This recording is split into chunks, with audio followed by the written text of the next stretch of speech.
Bonita tarde, queridos huelvineros. Bienvenidos a nuestro podcast de jueves de podcast. Soy Andrea Quijas y estoy con Silvia Aguilar y el tema de hoy es PIN parental, que acompaña su artículo de esta semana que publicamos el martes, que se llama Nunca hables de sexo, religión y política.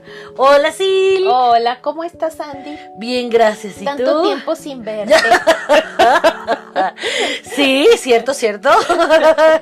De tu recámara. Sí, y es de la sala acá. De la sala. Bueno, qué bueno que no dijimos de la cocina, pues así como me la he vivido en el refri.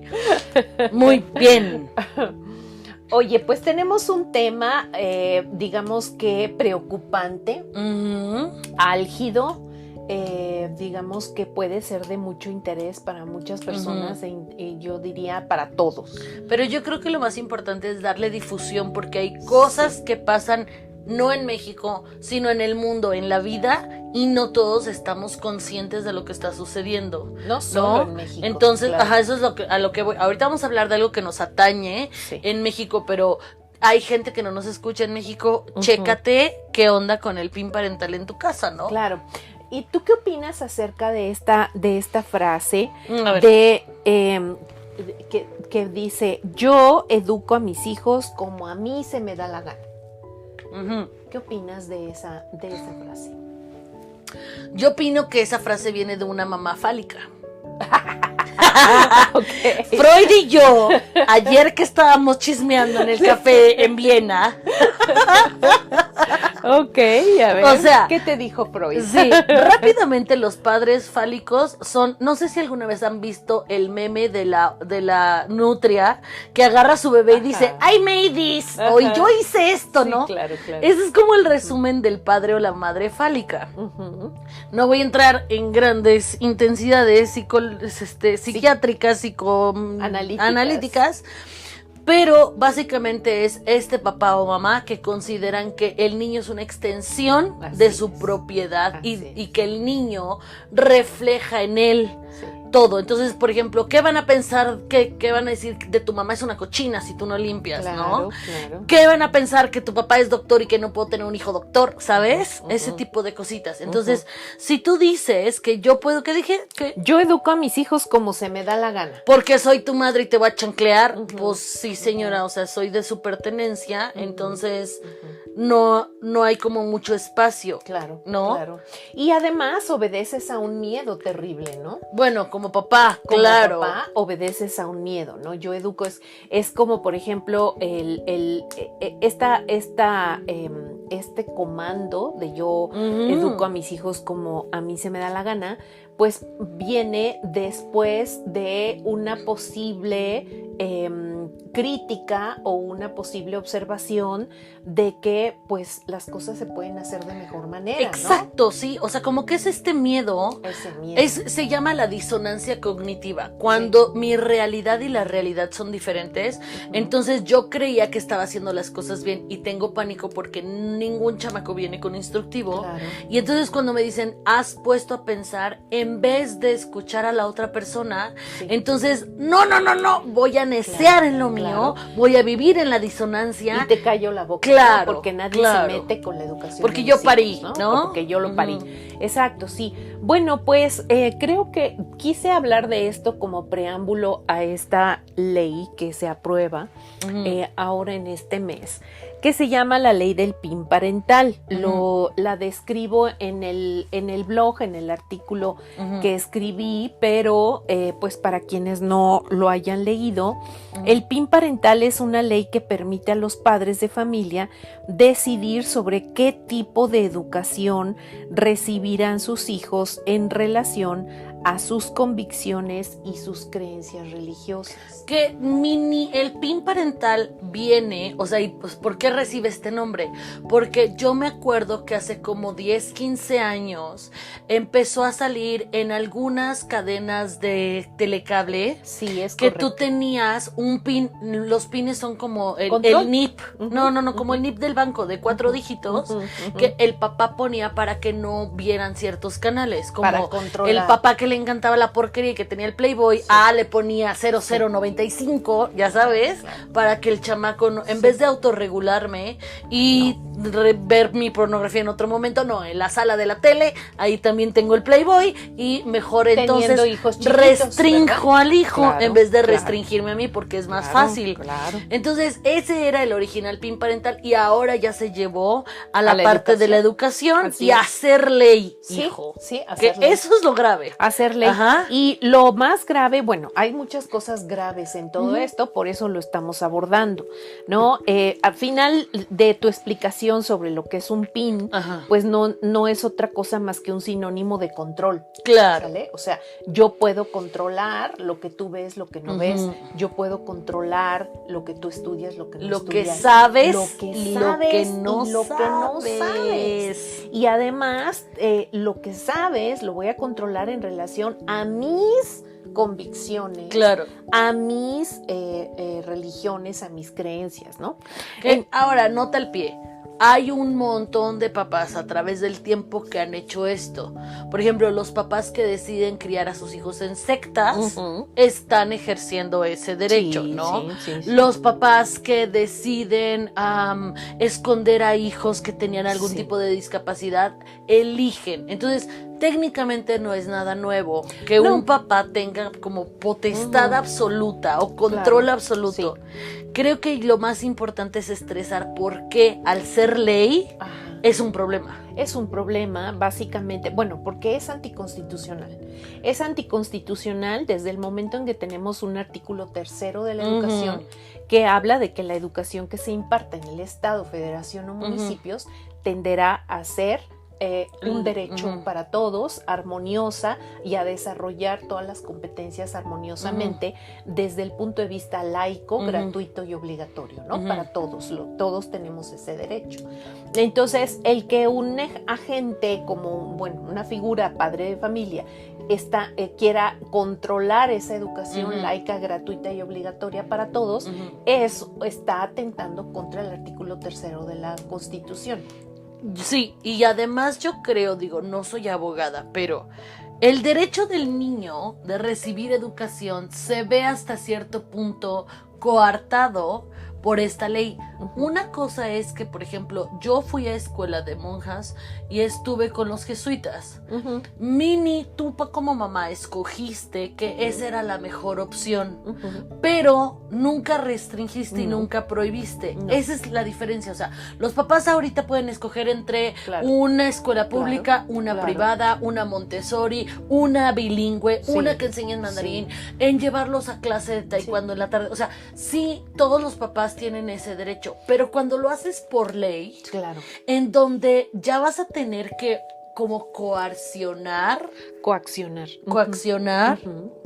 ya no está padre, porque es una ley. No, claro, y además que yo te estoy, quitando, arrebatando el derecho a tomar tus propias decisiones a través del conocimiento. Claro. ¿No? Porque yo recuerdo, cuando ustedes eran pequeños, yo los bauticé porque yo soy católica, ¿no? Los bauticé y pues yo les enseñé lo poco que sabía de religión, por cierto. Pero porque a mí me mandaste en la primera comunión y yo hice un seminarillo. Sí, como claro. Ahí. Y porque yo lo viví también, ¿no? Yo también fui a escuela católica y también hice mi primera comunión así como ustedes. Y normalmente uno va pensando en darle a los hijos pues lo que uno conoce y lo que uno sabe. Claro. Curiosamente, eso no quiere decir que tú tengas el derecho a restringir o a impedir el acceso a la información. Claro. A mí me parece que lo más inteligente es acompañarlos a ustedes, a los hijos, en este proceso de información. A ver, qué sí y qué no, porque va a llegar un momento de la edad en el que, por ejemplo, en el caso de ustedes, estaban en prepa, llega el internet, llega el chat, llega las páginas, llega esto, y ustedes empiezan a investigar porque tienen la curiosidad sobre conocer otro tipo de religiones, ¿no? Y estaban en todo su derecho. estaban en todo su derecho de investigar sobre el judaísmo, sobre el cristianismo, sobre el budismo, sobre toda esa parte con todo su derecho, y ustedes en algún momento de su vida decidieron que era la opción mejor para ustedes. Y claro, a mí me para pareció, tener una espiritualidad más crítica, claro, y que en realidad me hiciera sentido, porque eso de pararme y sentarme frente a un cura no me hace mucho sentido. Aquí lo importante de esto es la libertad y la confianza que le das al hijo de que pueda hacer uso de sus conocimientos, de su investigación y del poder de tomar una decisión de vida. Aquí sí estoy súper en desacuerdo contigo, porque no es el chavo, es la diferencia, la marca un papá que educa. Claro. Ajá. Bueno, sí. O sea, porque tú no puedes decir que mi hijo decida cuando nunca le diste las herramientas. Claro. Ajá. Claro. O sea, tú siempre formaste el pensamiento crítico de todo. Veíamos las primeras películas, caricaturas de Ranma y medio, que si se mojaba se hacía niña y tú dijiste, ¿what? Pero nunca dijiste eso está prohibido. Y ese creo que es el meollo del PIN parental. Sí. Nunca prohibiste, siempre abriste a la pluralidad. ¿Qué piensan ustedes? Y eso nos ayudó a crecer de manera inclusiva. Claro. Ajá. Claro, sí, porque en la vida vas a tener información de toda, ¿no? Claro. O sea, tú puedes investigar de todo y vas a encontrar información que te hace crecer, ¿no? O sea, aquí lo importante es qué hago con esa información. No, nada más no la veas. Con ella, ¿no? Entonces, cállate. Si yo prohíbo a que lo veas, no estoy desarrollando contigo, en ti esta capacidad importantísima. Y además, de decidir. y porque no eres ignorante y no sabes que por haber visto Ranma y medio, cada que me meto a bañar me hago niño. No, o sea, entendemos en la actualidad que la situación de la identidad y de la lo transgénero es algo mucho más complicado, pero gracias a programas como Ranma y medio pudo haber niños y niñas que encontraron, esto hace clic conmigo. Claro. Y habíamos niños y niñas que no necesitábamos hacer clic, pero necesitábamos ver eso para poder ser incluyentes con las personas que sí tenían como esa necesidad, ¿sabes? Totalmente de acuerdo. Y estás tocando un tema álgido que es precisamente la parte de sexualidad, ¿no?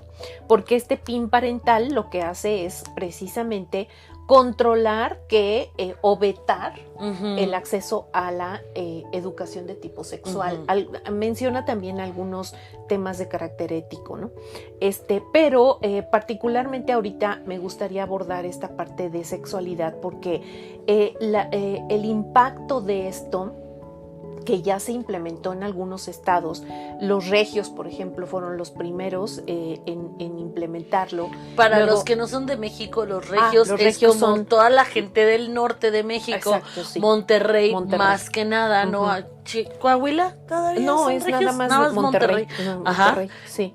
Porque de regios. Exacto, sí. Entonces, por si no Luego ya hay otros estados, Aguascalientes, Querétaro, en fin, hay otros estados que lo han implementado. A mí me parece una situación muy delicada, muy grave, porque el impacto de la falta de educación sexual en nuestro país nos ha cobrado facturas muy sin PIN parental, muy altas, ¿no? Ya sin PIN parental. En nuestro diplomado de educación emocional para docentes tenemos un módulo específicamente de sexualidad, porque nosotros consideramos que los profesores no están capacitados para brindar educación sexual, ¿sí? Desde el punto de vista profe. Desde el punto de vista profe. Entonces, pues los libros de texto hablan de una educación sobre la parte biológica, ¿sí? Que esa, pues la tenemos como clase de biología y la hemos tenido todo el tiempo, ¿no? El aparato reproductor femenino, el aparato reproductor masculino, detalles biológicos que de ninguna manera están vinculados con la sexualidad. O que son una parte pequeña. Sí. O sea, nuestra identidad va más allá de si hay un órgano y su función. Es como si dices, yo solo soy persona porque tengo un corazón y respiro con pulmones. No. No. ¿Saben? Entonces, bueno, pensamos que la sexualidad es un aspecto tan importante en el ser humano, tan importante, y que en la medida en que tú ejerces una sexualidad sana, saludable, es en la medida en que tú recibes la información adecuada para ello. Yo quiero aquí hacer un pequeño espacio que puede escucharse medio legal, pero no es tanto y es muy importante. El PIN parental está transgrediendo la soberanía personal. Sí. La soberanía personal se define como la propiedad de uno mismo. Todo individuo tiene el derecho natural de controlar su cuerpo y su vida. Ajá, por el simple hecho de respirar. Fíjate y de ser humano, ¿sale? Qué importante. Ahora, si por alguna razón me dices, bueno, pero soy tu madre, está bien, pero aunque seas mi madre, la Comisión de Derechos Humanos en México, o sea, porque está el Alto Comisionado de los Derechos Humanos de la ONU y así, pero la de México tiene en particular, nosotros reconocemos a la fecha 14 derechos humanos reproductivos, sexuales, fíjate, ¿sale? Claro. Y no vamos a ir entonces porque ese es como tema de otro café, como diría mi hermana, pero el derecho... El derecho 11 me gusta porque dice derecho a la educación integral en la sexualidad. Claro. El 10 es derecho a la información actualizada, veraz, completa, científica y laica sobre la sexualidad. Exacto. Entonces, literalmente está atropellando estos derechos en particular. Porque soy tu madre, porque soy tu padre, no es una respuesta suficiente. No, desde luego que no es. Al contrario, es como si fuera yo dueño de ti, de tu vida. Y menos, perdón, que lo avale el Estado. Claro. Ese es el problema. Porque si tú y yo nos agarramos el chongo, es mi casa, es mi familia, pero yo no te puedo demandar por ello, porque el gobierno no tendría que meterse. Es uno de los principios, y aquí, si a alguien no le parece, los vamos a extrañar mucho, pero por eso el gobierno no puede decidir quién se casa y quién no se casa. Ajá. Porque tú no puedes decir, estos ciudadanos tienen más derechos sobre aquellos. Tú eres un Estado, todos pagamos impuestos. Ese es el problema, que lo valide con ley. Sí. Ajá. Y fíjate qué tan necesario y qué tan urgente es esto, que la misma UNESCO publica una edición revisada de las orientaciones técnicas internacionales sobre educación en la sexualidad. Y la misma UNESCO, que es un apartado de la ONU, reconoce la necesidad a nivel mundial de que los niños reciban y de los jóvenes reciban una educación sexual integral de calidad.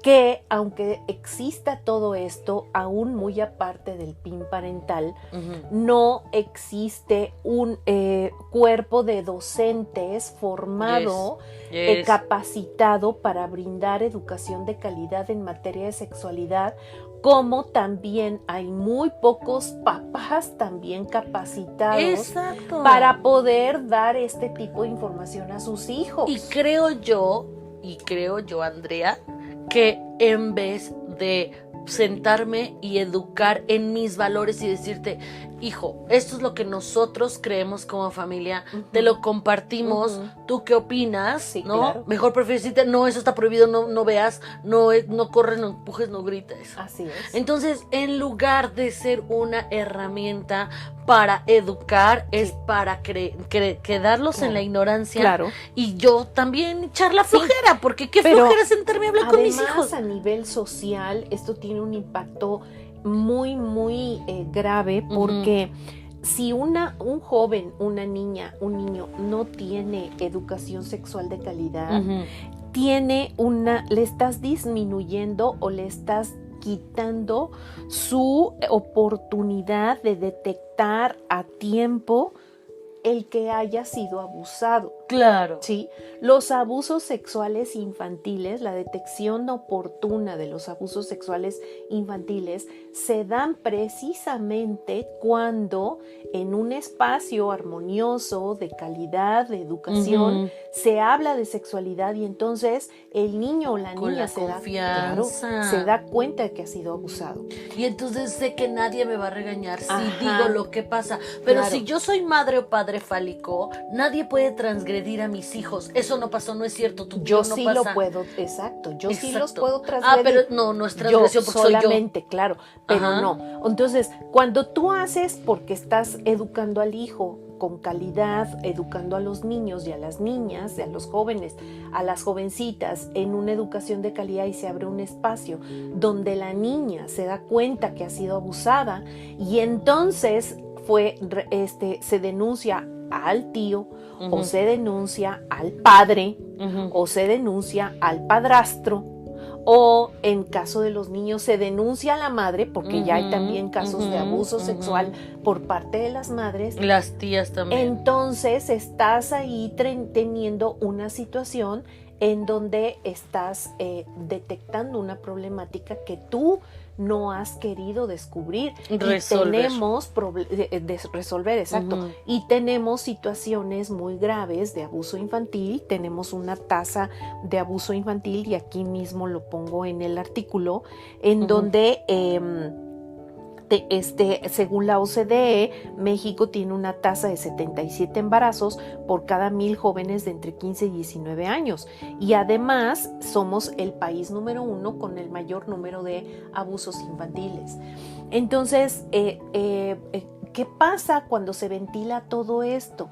¿Qué pasa cuando la misma madre está utilizando a la niña para... ¿Qué fue lo que pasó con la niñita esta que se perdió antes de la cuarentena? ¿Te acuerdas? Sí. En México fue un caso muy sonado, que era una niñita que salió de una primaria pública con una vecina, ni siquiera era su familiar, pero la conocían, porque el marido de la señora le dijo que iba a venir su cumpleaños y que si no le traía una niñita, iba a violentar sexualmente a su hija. Y la señora, en su sabiduría, raptó a esta niñita que conocía para dársela al señor, que la estuvo transgrediendo como por 3-4 días hasta que entregaron el cuerpo sin vida de la pobrecita. Han sido casos y son casos verdaderamente de terror. O sea, cualquier película de terror es superada por este tipo de historias y de lo que está sucediendo con los niños en nuestro país y en muchos países en Latinoamérica. Y todo esto pues detona con una enorme ignorancia, ¿no?, sobre el tema. Porque no hablamos de ello. Porque no hablamos de eso, ¿no? Porque no lo hablamos. Otro problema, pues obviamente es la concientización sobre la salud reproductiva de la mujer y el número de embarazos infantiles. También México lleva la batuta en materia de embarazos en adolescencia e infantiles por esta situación, y también un índice de mortalidad tremenda por las niñas de 12 años, de 11 años que quedan embarazadas y que pues no tienen ni la capacidad física ni orgánica para ni poder emocional, parir, ¿no? Entonces también tenemos este problema que es un problema de salud mundial, claro, ¿no? Luego la parte también de bullying por homofobia. Claro. ¿No? ¿Por qué? Pues porque no hay información más que, si la hay, solamente hay información sobre la heterosexualidad, no hay información sobre otra cosa que no esté relacionada con la heterosexualidad, porque desde la ignorancia se considera que eso no es normal o no es digamos aprobado, claro, y entonces no se da información y tenemos una situación porque está prohibido. Entonces, como no quiero que suceda, no te doy información. Por ejemplo, esto es algo también, un caso que pasó, creo que hace un mes. Hay una mujer trans, creo que es medio famosa, se llama Ofelia, y además es una fregonaza porque es una física, no sé qué, es una mujeraza. Sí. Y no fueron unas mujeres transfóbicas a pegarle, porque según esto no era mujer. Si tú estás en calma con tu feminidad, porque tienes que agredir a otras personas. ¿A ti qué te quita? Porque no estás en calma. Ni te dan ni te quitan afores. Deja a la gente en porque paz. no estás en calma. O sea, cuando tú agredes, y siempre lo hemos dicho, la homofobia trae detrás a lo mejor una homosexualidad velada o reprimida. Esta fobia a los homosexuales, este rechazo al transgénero, esconde atrás de eso hay muchos miedos que están vinculados y es que con es eso. problemas con tu propia Exacto. sexualidad, porque quien ejerce y vive su sexualidad desde la parte sana, desde la parte de bienestar, pues no te va a afectar en lo más Claro. mínimo que haya personas transgénero, que haya personas transexuales, que haya personas transvestis, que haya Claro. personas No binarias. o sea, cualquier cantidad de opciones que hay ahora, ¿no? ¿Por qué? Pues porque tú estás contento, satisfecho y desde tu salud mental, emocional y sexual, pues tienes la posibilidad de empatizar y tener compasión por la otra persona. Que son dos áreas, o sea, el lado oscuro de la fuerza. De la ignorancia viene el miedo, del miedo viene el enojo y del enojo viene la agresión. Así es. Y vivir en el lado blanco de la fuerza, o el no oscuro, no me acuerdo cómo se llame, el lado de los Jedis, sí, es oscuro. el lado en el que tú estás tan contento que te da gusto la felicidad de los demás. Claro. Vives en la compasión, vives en la empatía, vives en la inclusión y quisieras que todos tuvieran los mismos derechos y luchas por los derechos. O sea, es como el movimiento de Black Lives Matter. Yo no soy afroamericana ni tengo descendencia africana y aún así creo que tienen derechos. O sea, no necesito cambiar mis niveles de melatonina para decir, no, es que ahora ya me importa, Claro, ¿sabes? Claro. Pero claro. todo esto viene de información. Sí. Ahora, por ejemplo, tenemos a nivel mundial, la UNICEF dice que solo un 34% de los jóvenes tienen conocimiento preciso acerca de cómo prevenir la transmisión de VIH y de enfermedades de transmisión sexual. Entonces, la salud, se está viendo vulnerada, la salud de estos jóvenes y la posibilidad de adquirir y de contagiarse de enfermedades de transmisión de tipo sexual. Claro. Sí, y este es un problema también muy grave. Entonces yo quisiera decir que lo hemos establecido en otros podcasts y en artículos. El objetivo de la familia se define como uno o más adultos que buscan la autonomía del infante. Tú, al prohibir información y vivir en el oscurantismo, no estás haciendo infantes autónomos. Y por ser extremadamente tolerante caemos en la paradoja de la intolerancia. Bueno, es que si Juanito no quiere que su hijo se entere, está bien. Ok, pero no lo has leído. La paradoja de la intolerancia es que no puedes tolerar lo intolerable. Claro. No puedes tolerar a un intolerante, no puedes tolerar al homofóbico, no puedes tolerar al racista, no puedes tolerar al violador, no puedes tolerar, o sea, como porque transgreden a la sociedad. Exactamente, ¿no? Como por ejemplo, aquel escándalo, porque es que son los derechos del padre violador, ¿no? No. Tú transgrediste los derechos de la mujer. No puedes hablar de derechos. No tienes abuela. ¿Sale? Entonces, la paradoja de la tolerancia es que no se puede tolerar la intolerancia. Y eso tiene un límite, porque cuando tú toleras la intolerancia, ya no eres tolerante, ya eres otra cosa que empieza con P y termina con O. ¿No? Entonces, no podemos caer en ese punto ni en ese extremo. Ahora, si hay PIN parental en la escuela de tus hijos y tú decides no tomarlo porque tienes ganas de educar en tus valores, porque ese es tu derecho, sentar con tus hijos y decir, oigan, de esto, ¿qué opinan? Y tú te quieres echar la chamba, tienes un aplauso, Welvin, ¡yay! Claro. Pero también, si hay gente que está aplicando el PIN parental, obviamente nosotros no vamos a que ni los regañes, ni hagas marchas, no. Ok, es un derecho que ellos ya tienen por ley, y aquí nosotros jamás vamos a recomendar algo que vaya en contra de la ley. Es en tus esferas de competencia, tienes hoy la información para decidir apropiadamente. Nosotras compartimos brevemente una experiencia que tuvimos dando un tema de sexualidad con unos alumnos que estaban por graduarse de la carrera de psicología. ¿Te acuerdas que dimos un pequeño cursito de sexualidad?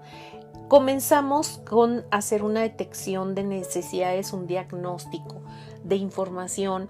Y recuerdo que con aquel grupo, estamos hablando de chavos que estaban por egresar de la carrera, y les pedimos que nos escribieran cuáles eran sus dudas más comunes acerca de la sexualidad y que les gustaría recibir información al respecto.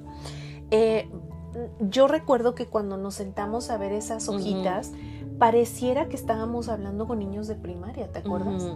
Las dudas que ellos tenían, y estamos hablando de chavos de 20 y tantos años, eran verdaderamente dudas que debieron haberse resuelto desde la infancia, claro, si ellos hubieran podido haber recibido una educación y no sexual quiere decir de que calidad. no son válidas sus dudas. Qué bueno que pudimos detectarlos y darles información laica, científica sobre la sexualidad, pero ¿cuántas personas no tienen esa posibilidad?